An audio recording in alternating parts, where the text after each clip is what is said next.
Hello students, welcome to DD lessons from the house of नवांकुर। बच्चों आज हम पढ़ेंगे अनुपात और समानुपात। प्रश्नावली 12.1। प्रश्न नंबर 1।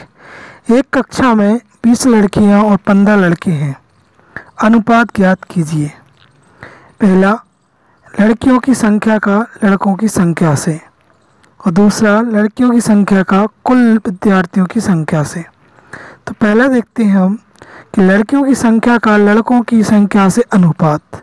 तो लड़कियों की संख्या कितनी है 20, तो ऊपर लिख देंगे, और लड़कों की संख्या है 15, तो बटे में 15 लिख देंगे, तो 20/15। हम ऐसी संख्या देखेंगे जिससे इन दोनों में भाग पूरा पूरा चला जाए। तो हम देखते हैं कि 5 से यदि हम भाग दें तो 5 चुक्को 20 और 5 दिया 15, तो 5 से डिवाइड कर देंगे 20 को भी और 15 को भी, तो 4/3 यानी 4:3 प्राप्त होगा। फिर दूसरा है लड़कियों की संख्या कुल विद्यार्थियों की संख्या से अनुपात। तो हमने देखा कि लड़कियों की संख्या कितनी है 20 है, और कुल संख्या यदि हम देखते हैं तो 20 + 15 है, तो हो जाएगी आपकी 20/35। तो हम इसमें भी हम ऐसी संख्या देखेंगे जिसमें दोनों में भाग चला जाए। तो 5 से ही देखते हैं, 5 चुक्को 20 और 5 7 35, तो 4:7 प्राप्त होगा। प्रश्न नंबर 2। 30 विद्यार्थियों की कक्षा में 6 फुटबॉल, 12 क्रिकेट और बाकी टेनिस पसंद करते हैं, तो अनुपात ज्ञात कीजिए। 30 विद्यार्थी हैं कक्षा 6 के, जिसमें 6 फुटबॉल और 12 क्रिकेट और बाकी टेनिस पसंद करते हैं। पहला पूछ रहा है कि ए फुटबॉल पसंद करने वालों की संख्या का टेनिस पसंद करने वालों की संख्या से अनुपात निकालना है। दूसरा, क्रिकेट प्रेमियों का कुल विद्यार्थियों की संख्या से अनुपात निकालना है। तो पहले हम देखते हैं कुल विद्यार्थियों की संख्या कितनी है 30 है, फुटबॉल पसंद करने वालों की संख्या 6 है, क्रिकेट पसंद करने वालों की संख्या है 12, तो 6 और 12 को हम जोड़ देंगे, कितना हो जाएगा 18, और इसको कुल में से हम घटा देंगे तो हमें टेनिस पसंद करने वालों की संख्या प्राप्त हो जाएगी। 30 में से यदि हम 18 घटाएंगे तो प्राप्त हो जाएगा 12। फुटबॉल पसंद करने वालों का टेनिस पसंद करने वालों से अनुपात। तो फुटबॉल कितने लोग पसंद कर रहे हैं 6, जबकि बटे में कितना लिखना है टेनिस पसंद करने वालों का, तो वो कितनी है 12, तो 6/12। 6 से डिवाइड कर देंगे, 6 एकम 6, 6 दूनी 12, तो 1:2 प्राप्त हुआ। फिर भी क्रिकेट प्रेमियों का कुल विद्यार्थियों की संख्या से अनुपात। क्रिकेट कितने पसंद कर रहे हैं 12 विद्यार्थी, और कुल कितने हैं 30, तो इसको हम 6 से डिवाइड करेंगे तो 6 दूनी 12, 6 पंजे 30, तो 2:5 प्राप्त होगा, 2:5। प्रश्न नंबर 3। आकृति को देखकर अनुपात निकालिए। आयत के अंदर के सभी त्रिभुजों की संख्या का वृत्तों की संख्या से, आयत के अंदर के सभी वर्गों की संख्या का सभी आकृतियों से, और सी आयत के अंदर सभी वृत्तों का सभी आकृतियों से। तो हम पहले ये देख लें कितने त्रिभुज हैं, इसमें कितने वृत्त हैं और कितने आयत हैं। हमने देखा इसमें कि 3 तो इसके क्या है त्रिभुज हैं, और 2 इसमें वर्ग हैं और 2 वृत्त हैं, तो कुल आकृतियां हैं 7। तो कुल आकृतियां बराबर कितनी हुई 7। आयत के अंदर के सभी त्रिभुजों की संख्या का वृत्तों की संख्या से अनुपात। तो हमने देखा कि 3 है कितने त्रिभुज, और बटे में आ जाएगा 2 वृत्त, तो 3:2। आयत के अंदर के सभी वर्गों की संख्या का सभी आकृतियों से अनुपात। वर्ग कितने हैं 2, और कुल आकृति कितनी है 7, तो 2/7, 2:7। आयत के अंदर सभी वृत्तों को सभी आकृतियों से, तो वृत्त कितनी है 2 और कुल कितने हैं 7, तो 2/7, 2:7 प्राप्त हुआ। प्रश्न नंबर 4। हामिद और अख्तर ने 1 घंटे में क्रमशः 9 किलोमीटर और 12 किलोमीटर की दूरी तय की। हामिद और अख्तर की चालों का अनुपात ज्ञात कीजिए। हम जानते हैं चाल बराबर दूरी बटे समय। हामिद की चाल 9 किलोमीटर बटे 1 घंटा बराबर 9 किलोमीटर प्रति घंटा, और अख्तर की चाल 12 किलोमीटर बटे 1 घंटा बराबर 12 किलोमीटर प्रति घंटा। हामिद और अख्तर की चालों का अनुपात 9/12 हो जाएगा। 3 से हम डिवाइड कर देंगे, 3 तिरका 9 और 3 चौको 12, तो 3:4 प्राप्त होगा।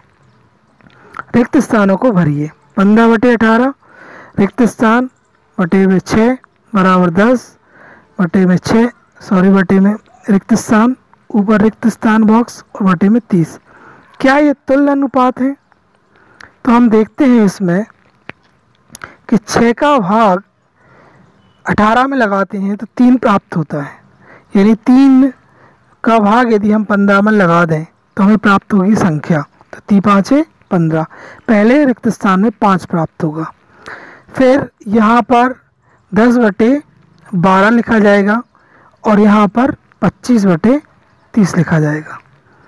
हाँ, ये तुल्य अनुपात है। प्रश्न नंबर 6, निम्न में से प्रत्येक का अनुपात ज्ञात कीजिए। पहला 81 का 108 से, तो 81 का 108 से अनुपात 81/108 लिखेंगे पहले, और फिर हम इसको डिवाइड करेंगे। तो इसमें हम पहले 3 से डिवाइड करेंगे। 3 दूनी 6, 3 7 21, 27 प्राप्त होगा ऊपर, और 3 तिरका 9 और 3 6 18, यहाँ पे 36 प्राप्त होगा। फिर हम 3 से प्राप्त इसको 27, और हमारे पास कितना है 36। अब हम इसे 9 से काट सकते हैं। 9 3 27 और 9 चौको 36, तो 3/4, 3:4 प्राप्त हो जाएगा। 98 का 63 से अनुपात, तो 98/63, इसे हम पहले 5 कितने से काट सकते हैं? 8 लिखा है लास्ट में इकाई का अंक और इसमें 3 लिखा हुआ है, ठीक है। तो हम इसे 7 से काट सकते हैं। 7 एकम 7, 7 चौको 28 और 7 9 63, तो 14:9 प्राप्त हो जाएगा। सी 43 किलोमीटर का 121 किलोमीटर से अनुपात, तो 33/121, इसे हम 11 से काट सकते हैं। 11 3 33 और 11 एकम 11, एक बचेगा तो फिर 11 हो जाएगा। 11 एकम 11, तो यहाँ पर आएगा 3/11, यानी 3:11। 30 मिनट का 45 मिनट से अनुपात, इसे हम 15 से काट सकते हैं। 15 दूनी 30, 15 3 45, तो 2:3 प्राप्त होगा। प्रश्न नंबर 7, निम्न में से प्रत्येक का अनुपात ज्ञात कीजिए। 30 मिनट का 1.5 घंटे, 40 सेंटीमीटर का 1.5 मीटर, 55 पैसे का 1 रुपये से, और 500 मिलीलीटर का 2 लीटर से। तो अब इसमें हमें क्या देखना है कि पहले हम ये देख लें कि दोनों राशि, दोनों के मात्रक एक जैसे हैं कि नहीं है। एक संख्या है मिनट में, एक संख्या है घंटे में, तो हमें इनको समान करनी पड़ेगी। तो हमने देखा कि 30 मिनट का 1.5 घंटे से अनुपात 1.5 घंटे, यानी कितना आपका 1.5 घंटे हो रहा है। तो 1.5 घंटे में यदि हम 60 का गुणा कर दें तो 90.0 आएगा, तो हम लिख देंगे 90 मिनट। और हमारे पास हम जानते हैं कि 1 घंटे में 60 मिनट होते हैं। अब हम अनुपात निकालते हैं। 30 मिनट का अनुपात 90 मिनट से, तो 30/90, तो यहाँ पर आप पहले शून्य काट सकते हैं। 3 एकम 3 और 3 तिरका 9, या हम 30 एकम 30, 30 3 90 भी कर सकते हैं। तो 1/3, यानी 1:3 प्राप्त होगा। इसी टाइप से बाकी के सवाल आप कर सकते हैं।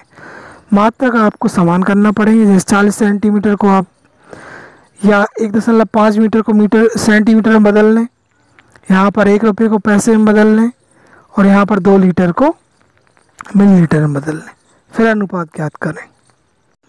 प्रश्न नंबर 8, एक वर्ष में सीमा 1,50,000 रुपये कमाती है और 50,000 रुपये की बचत करती है। प्रत्येक का अनुपात ज्ञात कीजिए। सीमा द्वारा किया गया व्यय और उसकी बचत, सीमा द्वारा की गई बचत और उसके द्वारा किए गए व्यय का। कुल कमाई कितनी है? 1,50,000 रुपये। कुल बचत कितनी है? 50,000। तो व्यय कितना होगा? 1,50,000 में से 50,000 घटा देंगे तो 1,00,000। 1,00,000 वह खर्च करती है। सीमा द्वारा किया गया व्यय और उसकी बचत का अनुपात कितना व्यय किया गया उसके? 1,50,000 और बचत कितनी है? 50,000। तो जब हम 50,000 का 1,50,000 में भाग लगाएंगे तो यहाँ पर कितना आएगा? 3/1, क्योंकि सारे शून्य 4 शून्य से 4 शून्य काट देंगे हम। 5 3 15, 5 एकम 5, 3:1 आ गया। सीमा द्वारा की गई बचत और व्यय का अनुपात, यहाँ पर कितना आएगा? बचत 50,000 और यहाँ पर बटे में 1,00,000। तो यहाँ से हम 4 शून्य से 4 शून्य काटेंगे। 5 एकम 5, 5 दूनी 10, 1/2 यानी 1:2 प्राप्त होगा। यहाँ पर सीमा द्वारा किया गया व्यय और उसकी बचत का अनुपात पहले में पूछा था। यहाँ पर कुल व्यय होना चाहिए, ठीक है। कुल जो कमाई है वो आएगा, यहाँ पे गलत लिखा हुआ है। सीमा द्वारा कुल कमाई, या हम कह सकते हैं कि सीमा कमाती है। कितने कमाती है वो? 1.5 लाख रुपए। तो इसलिए 1.5 लाख ऊपर लिखाएगा और 50,000 नीचे लिखाएगा। प्रश्न नंबर 9, एक विद्यालय में 3300 विद्यार्थी और 102 शिक्षक हैं। शिक्षकों की संख्या का विद्यार्थियों की संख्या से अनुपात ज्ञात कीजिए। शिक्षकों की संख्या का विद्यार्थियों की संख्या से अनुपात 102/3300। अब हम इसको कितने से काटेंगे? 3 से।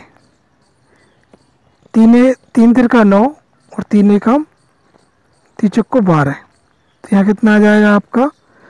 3 और 4 34 आ जाएगा। और नीचे कितना आएगा? 1100। ठीक है। फिर हम कितने से काट देंगे उसको? 2 से। 2 एकम 2, 2 सत्ते 14। नीचे काटेंगे 2 पंजे 10, 2 पंजे 10, 0 की 0। 17/550 यानी 17:550 प्राप्त होगा। प्रश्न नंबर 10, एक कॉलेज में 4,300 विद्यार्थियों में से 2,300 लड़कियां हैं। अनुपात निकालिए।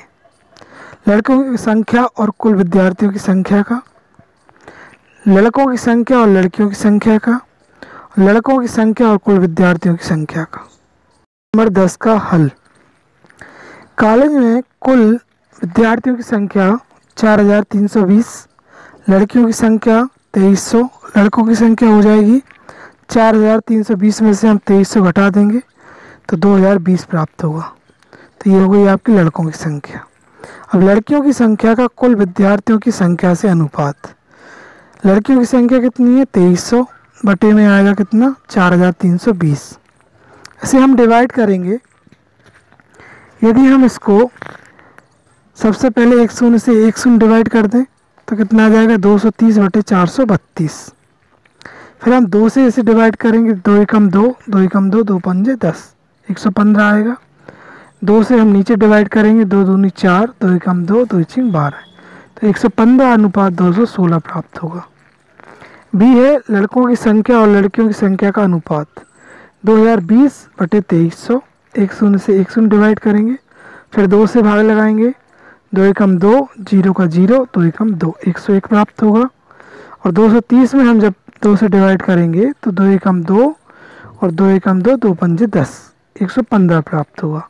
यानी 101:115। सी है लड़कों की संख्या और कुल विद्यार्थियों की संख्या का अनुपात। 2,020/4,320। तो इसमें हम 0 से 0 डिवाइड करेंगे पहले, फिर 2 से डिवाइड करेंगे। 2 एकम 2, 0 और 2 एकम 2, तो 101 आएगा। नीचे डिवाइड करेंगे। 2 एकम 2, 2 दूनी 4, 2 एकम 2, 2 छिंग 12। तो 101:216 प्राप्त होगा। प्रश्न नंबर 11, एक विद्यालय के 1800 विद्यार्थियों में से 750 ने बास्केटबॉल, 800 ने क्रिकेट और शेष ने टेबल टेनिस खेलना पसंद किया। यदि एक छात्र केवल एक खेल चुने तो अनुपात ज्ञात कीजिए। विद्यालय में कुल विद्यार्थी 1800, बास्केटबॉल पसंद करने वाले विद्यार्थी 750, क्रिकेट पसंद करने वाले विद्यार्थी 800। इसलिए टेबल टेनिस पसंद करने वाले विद्यार्थी होंगे 1800 में हम 750 और 800 को जोड़कर, यदि हम 800 और 750 को जोड़ेंगे तो 1550 होगा। 1550 1800 में घटा देंगे 250 प्राप्त होगा। बास्केटबॉल खेलने वालों और टेनिस खेलने वालों का अनुपात, तो 750 बटे 250, 0 से 0 काट देंगे, 25 से 75 काटेंगे, 25 से 75, 25 से कम 25, तो 3:1 प्राप्त होगा। फिर क्रिकेट खेलने वालों और बास्केटबॉल खेलने वालों का अनुपात, तो 800 बटे 750, 0 से 0 काटेंगे और इसे हम 5 से काटेंगे, 5 एकम 5, 5 एकम 30, 16 आएगा ऊपर, नीचे काटेंगे 5 एकम 5, 5 एकम 25, 16:15 प्राप्त होगा। बास्केटबॉल खेलने वालों और कुल विद्यार्थियों का अनुपात 750 बटे 1800, 0 से 0 काटेंगे और इसके बाद 5 से काटेंगे तो 5 दूनी 10, 5 एकम 5 और 5 एकम 25, 25 प्राप्त होगा। नीचे 5 तिया 15, 5 एकम 30, 76 प्राप्त होगा। फिर हम इसको काटेंगे तो प्राप्त होगा 5 बटे 12, तो 5:12 प्राप्त होगा।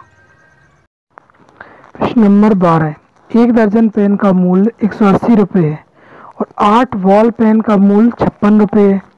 पेन के मूल्य का वॉल पेन के मूल्य से अनुपात ज्ञात कीजिए। तो एक दर्जन पेन का मूल्य तो कितना है 180 रुपये, तो एक दर्जन में कितने पेन निकलेंगे 12 पेन, तो एक पेन का मूल्य कितना हो जाएगा 180 बटे 12, 12 से यदि हम 180 में भाग लगाते हैं तो 15 रुपये प्राप्त होगा। तो 8 वॉल पेन का मूल्य हो जाएगा आपका 56 रुपये दिया ही उसने, एक बॉल पेन का मूल्य हो जाएगा 56 बटे 8, 8 का भाग लगाएंगे 56 में 7 रुपये आएगा। पेन के मूल्य का बॉल पेन के मूल्य से अनुपात, तो 15 बटे 7, 15:7 प्राप्त होगा। प्रश्न नंबर 13, कथन को देखें, एक हॉल की लंबाई और एक हॉल की चौड़ाई और लंबाई का अनुपात 2:5 है। निम्न सारणी को पूरा कीजिए जो कि हॉल की कुछ संभव चौड़ाई व लंबाई दिखाती है। तो हॉल की चौड़ाई 10, खालिस्तान 40, हॉल की लंबाई 25, 50 खालिस्तान। तो हॉल की चौड़ाई और लंबाई का अनुपात 2:5, हॉल की चौड़ाई और लंबाई के अन्य तुल्य अनुपात 2/5 गुणा 10/10, तो 10 दूनी 20 और 10 पंजे 50, 2/5 गुणा 20 बटे में 20, तो 20 दूनी 40, 20 पंजे 100। हॉल की चौड़ाई 10, 20, 40, 25, 50, 100 प्राप्त होगी। प्रश्न नंबर 14, शीला और संगीता के बीच 20 पेनों को 3:2 में बांटिए। शीला और संगीता के बीच पेनों का अनुपात 3:2, अनुपात के अंकों का कुल योग 3 + 2 = 5, इसलिए शीला का हिस्सा कुल पेनों का 3/5 भाग, 3/5 गुणा 20, 5 का 20 में भाग लगाएंगे तो कितना प्राप्त होगा 4, 4 का गुणा 3 में करेंगे 12 पेन प्राप्त होगा। संगीता का हिस्सा कुल पेनों का 2/5 भाग, 2/5 गुणा 20, 5 का भाग 20 में लगाएंगे 4, 4 दूनी 8, 8 पेन प्राप्त होंगे। प्रश्न नंबर 15, एक माता अपनी बेटी श्रेया और भूमिका में 36 रुपये को उनकी आयु के अनुपात में बांटना चाहती है। यदि श्रेया की आयु 15 वर्ष और भूमिका की आयु 12 वर्ष हो तो श्रेया और भूमिका को कितना कितना मिलेगा। श्रेया और भूमिका की आयु का अनुपात 15/12, तो कितना हो जाएगा आपका 3 से आप भाग लगाएंगे 3 × 5 = 15, 3 × 4 = 12, तो 5:4 प्राप्त होगा। 36 रुपये श्रेया और भूमिका में 5:4 में विभाजित होंगे। श्रेया का हिस्सा 36 रुपये का 5/9, 5/9 गुणा 36, तो 9 × 36, 4 गुणा 5 20 रुपये आ जाएगा। भूमिका का हिस्सा 36 रुपये का 4/9, 4/9 गुणा 36, 9 का भाग 36 में लगाएंगे 4 प्राप्त होगा, तो 4 का गुणा 4 में करेंगे 4 × 16 रुपये प्राप्त होंगे। प्रश्न नंबर 16, पिता की वर्तमान आयु 42 वर्ष और उसके पुत्र की आयु 14 वर्ष है, अनुपात ज्ञात कीजिए। पिता की वर्तमान आयु का और पुत्र की वर्तमान आयु से, तो 42/14 हो जाएगा, 14 का भाग लगा देंगे 14 × 3 = 42, 14 × 1 = 14, 3:1 प्राप्त होगा। जब पुत्र 12 वर्ष का था अर्थात 2 वर्ष पूर्व पिता की आयु कितनी होगी 42 - 2, 40 वर्ष, इसलिए पिता की आयु का पुत्र की आयु से अनुपात 40/12, तो इसे हम कितने से काटेंगे 4 से, 4 धाम 40, 4 × 12, 10:3 प्राप्त होगा। 10 वर्ष बाद पिता की आयु कितनी हो जाएगी 42 + 10 52 वर्ष, 10 वर्ष बाद पुत्र की आयु कितनी हो जाएगी? 14 + 10 बराबर 24 वर्ष। इसलिए 10 वर्ष बाद की पिता की आयु का पुत्र की आयु से अनुपात 52/24। तो ये आपका कितने से कट जाएगा? 4 से। 4 एकम 4, 4 तिये 12, 4 छंग 24, 13:6 प्राप्त होगा। फिर डी है पिता की आयु का पुत्र की आयु से जब पिता 30 वर्ष का था। इसका आप निकाल लेना। Thank you students.